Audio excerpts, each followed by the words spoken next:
घर को पानी दिवा पाइप दे हेरा भांगी गला तथा जाए पानी आसुनी।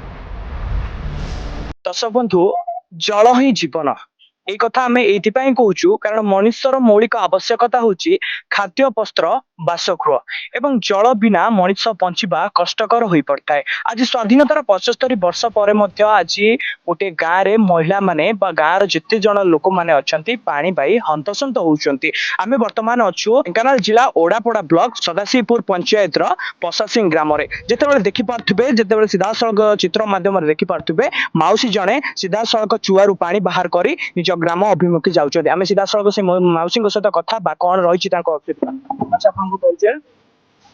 मो ना पपा देहरा कौन असुविधा हो पानी जो असुविधा कौन आसी पार्न चली न पारे पानी टे ना रोचु पानी सुविधा आम जमा केबेठू पानी आनिले आप सब हैरान होती होते वर्ष हैरान हो अच्छा ए संपर्क में आपण प्रशासन को बीडीओ को सरपंच जन हाँ जना समस्त फटो आसिक थर थर उठे नौ जाऊँ कहीं कौन हो पानी सुविधा ना आजिकल झील मगुंट खाली आम अच्छे आउे न आसबू जो दिन दिन पड़ू आनीटा जो बेस हैरान आ कौन करूँ।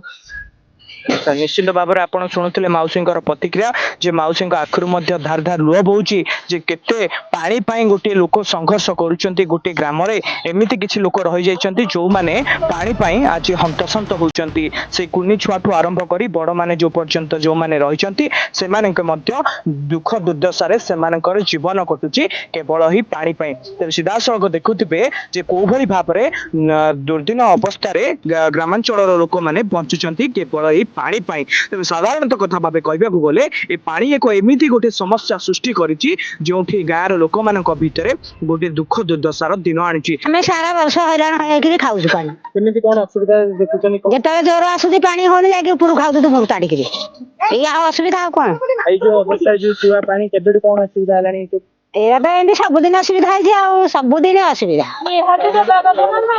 घर पाइप खोली सब घर को पानी जीवा पाइप दे हेरा भांगी गला तथा जाए पानी आसुनी किसी करूना गाँव सुविधा किसी करूना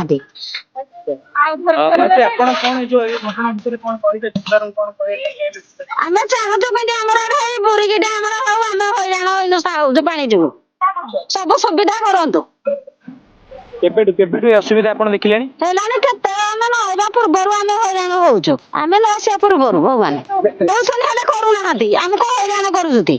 अच्छा इलेक्शन समय नेता मंत्री माने आसंती आश्वासन दियंती किंतु कोनोसी कार्यकारी हुए नहीं तुमको अनुरोध कर बुरीकी डैम जल्दी जिते गाँव को इलेक्शन आसे जिते नेता मंत्री माने आसंती आश्वासन दियंती गाँव रो विकास करबा गाँव को पानी दबा गाँव को जल जगेबा किंतु से सब शून्य फल हो जाए। आपन को परिचय सुबस्मिता बेहरा कौन कहबे जो घटना देखुचंती आपण गाँव रु आसिकी सीधा सड़क चुआरू पानी नहीं बचुचंती केमिति जीवन यापन कर एटा तो आगे हमर 70-80 वर्ष टू इंदी हेलानी छोट छुआ भी आमे कोलरे छाड़ी के आसिकी भी एतरो नउछु हेले किंतु एमएलए सरपंच केते गलेनी किंतु हेले प्रतिश्रुति दउचंदी किंतु कार्य करूना हांती यदि बोरिंगटा दिवंते ग्रामवासी उपकृत हुअंती किछि खाली प्रतिश्रुति दउचंदी आज्ञा हेले काई दउचंदी नाहांती खाली प्रतिश्रुति देबे किंतु कार्य काई करूचंदी परिबा आज्ञा हमें तो कहूचु काई हेले के दउजी कई दौना आम दुख दुख कई बुझुना खाली कहते प्रतिश्रुति दियो बुझिले आम छुआट छुआ छाड़ी आज्ञा आसिक पानी नियंतु आमर कंगली छुआटे 2 मास यही रोग बागर लोक भी 60 भी छूना ଏଇଠି ଏମିତି ହଉଛନ୍ତି ଆଉ କଣ। ପୁଣି ରାତିରେ ଯେତେବେଳେ ହାତୀ ବାହାରୁଛନ୍ତି ପାଣି କେମିତି ଆପଣ ସେ ସବୁ ହାତୀ ସାମ୍ନା ବାହାରିଲେ କରୁଛନ୍ତି? ହାତୀ ବି ଆସିଲେ ବି ଆଜ୍ଞା ଆମେ ଏଠି ନଉଛୁ ଆଉ କଣ କରିବୁ। ପାଣି ନ ପିଇଲେ ଆଉ କଣ ହଉଛି ଖାଇବା ହଜମ ହବ ନା। ନା ଆମ ରୋଷେଇବାସ ହଉଛି ଆମର ଏଠି ରୋଷେଇବାସ ହଉନି ଏଇଠୁ ନେଲେ ଆମେ ରୋଷେଇବାସ କରୁଛୁ ପାଣି ବି ପିଉଛୁ। ରୋଗ ବାଗରେ ଏମିତି ଲୋକମାନେ ମରୁଛନ୍ତି ଆଉ ପ୍ରତିଶ୍ରୁତି ଖାଲି ଏମଏଲଏ ଦଉଛନ୍ତି ହେଲେ କିନ୍ତୁ କାର୍ଯ୍ୟ କିଛି କରୁନାହାନ୍ତି। ସରକାରଙ୍କୁ କଣ କହିବେ? ସରକାରଙ୍କୁ ଆମେ କହୁଛୁ ଯେ ବୋରିଂ ଟା ଆପଣ ଦିଅନ୍ତୁ ଆମ ଗ୍ରାମବାସୀ ଉପକୃତ ହେବେ। ତାପରେ ଆପଣ ଗାଁଚିରରୁ ସେଇ ମହିଳା ମାନଙ୍କର କଥା ଶୁଣୁଥିଲେ ଯେ ଆପଣ ଯୋଉ ଚିତ୍ର ଦେଖୁଥିଲେ ଯେ ଏଇ ଚିତ୍ର ବୟାନ କରୁଛି କେଉଁଭଳି ଭାବରେ ଆଜି 75 ବର୍ଷ ପରେ ବିକାଶ ହୋଇଥିଲେ ମଧ୍ୟ ସେ ମହିଳା ମାନେ ଆଜି ପାଣି ପାଇଁ ହୀନସ୍ତା ହଉଛନ୍ତି ଛଟପଟ ହଉଛନ୍ତି। ଏ ପାଣିକୁ ବ୍ୟବହାର କରି ମଧ୍ୟ ସେମାନେ ବିଭିନ୍ନ କିଡନୀ ରୋଗରେ ମଧ୍ୟ ଆକ୍ରାନ୍ତ ହଉଛନ୍ତି। ଏ ଗାଁରେ ମଧ୍ୟ 30 ରୁ ଅଧିକ ଲୋକ ମଧ୍ୟ ଏଇ କିଡନୀ ରୋଗରେ ଆକ୍ରାନ୍ତ ହୋଇ ମୃତ୍ୟୁ ମୁଖରେ ପଡୁଛନ୍ତି। ତେବେ ଯେତେବେଳେ ଗୋଟେ ମହିଳା କଥା ଆସେ ଯେତେବେଳେ ମହିଳା ଜଣକ ବର୍ଣ୍ଣନା କରୁଥିଲେ ଯେ ମହିଳା ପେଟରେ ଥିବା ଗର୍ଭବତୀ ସମୟରେ ମଧ୍ୟ ଯେତେବେଳେ ଛୁଆଟିଏ ପେଟରେ ରହୁଛି ସେ ଠିକ ଭାବରେ ପାଣି ଟିକେ ପାଇପାରୁନି ଏବଂ ଖାଦ୍ୟ ମଧ୍ୟ ଠିକ ଭାବରେ ପାଇପାରୁନି। ସେ ମନ୍ତ୍ରୀ ମାନେ କହୁଛନ୍ତି ଆମେ ଗାଁ କରିଛୁ ରାସ୍ତା କରିଛୁ ପାଣି ସୁବିଧା ଯୋଗାଇ ଦେଇଛୁ। ତେବେ କୁଆଡେ ଗଲା ସେ ସମୟ କୁଆଡେ ଗଲା ସେ ପାଣି କୁଆଡେ ଗଲା ରାସ୍ତା? ଯଦି ସେ ସବୁର ବିକାଶ ହୋଇଥାନ୍ତା ତେବେ ଆଜି ଏଇ ମହିଳା ମାନଙ୍କର ଦୁର୍ଦିନ ଅବସ୍ଥା ଦେଖିବାକୁ ମିଳିନଥାନ୍ତା କି ତାଙ୍କ ଆଖିରୁ ଲୁହ ଝରିବାର ଦୃଶ୍ୟ ବି ଦେଖିବାକୁ ମିଳିଥାନ୍ତା। ତେବେ ଶେଷରେ ଦେଖିବାକୁ ବାକି ରହୁଛି ଯେ କୋଉଭଳି ଏଇ ଦିନ ହଟିବ ଏବଂ ସେଇ ଯୋଉ ଗାଁର ରହିଥିବା ମହିଳା ମାନଙ୍କ ଓଠରେ ହସ ଫୁଟିବ ଏବଂ ଆଖିରୁ ଦୁଇ ଧାର ଲୁହ ବନ୍ଦ ହେବ।